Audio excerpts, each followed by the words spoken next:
बेटा कारगिल युद्ध में शहीद हो गए कैप्टन उमंग भारद्वाज, लेकिन मैं अपने बेटे और पोते किसी को भी आर्मी में जाना बिल्कुल पसंद नहीं करूंगी और जाने भी देना नहीं चाहती। ठीक है, जो आर्मी की हालात है इतनी खराब हो चुकी, कारगिल युद्ध की जो अभी वो मनाया जा रहा है, उनके पास जूते तक नहीं थे आर्मी में पहाड़ों में चढ़ने के लिए। जवान ऑफिसरों को पहाड़ों पर चढ़ाया गया है। किस लिए मारे गए? जिनकी ट्रेनिंग भी पूरी नहीं हुई। क्यों कारगिल युद्ध में भेजे गए बच्चे? वो माए नहीं थी जिन्होंने पाल पाल के अपने ऑफिसर बनाए थे?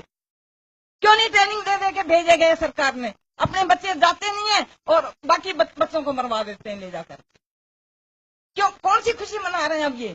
जूते थे उनके पैरों में? आइस से बचने के लिए कुछ था उनके पास? बस यूनिफॉर्म तक पूरी नहीं थी आर्मी के पास। कहाँ रहती है सरकार फिर उसके बाद? आप बताइए सरकार को क्यों लोग आर्मी में जाएंगे? मैं तो कहती एक को भी आर्मी में नहीं जाना चाहिए। और मेरे स्कूल के अंदर 400 बच्चे पास आउट होते हैं 12th से, एक भी बच्चा जाना नहीं चाहता आर्मी के अंदर। एक भी नहीं कहता कि हम आर्मी में जाएंगे। क्यों नहीं आर्मी का सरकार ठीक बंदोबस्त करती? क्या करती है आर्मी के लिए? ये मुल्क है तो हम सब हैं, अगर मुल्क नहीं है तो कुछ भी नहीं है। मैंने अपने 2 बेटों की कुर्बानी दी है और इस कौम के लिए दी है और इस पर मुझे फख्र भी है।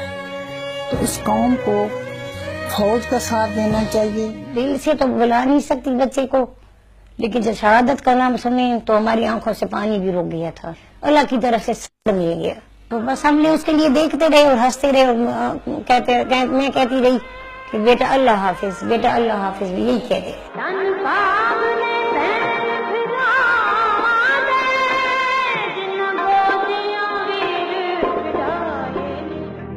अपनी फौज से मुझे बहुत प्यार है। मेरे अगर 10 बेटे भी हो ना तो मैं दोबारा फरहान दिया है तो मैं अपनी फौज में ही हूँ।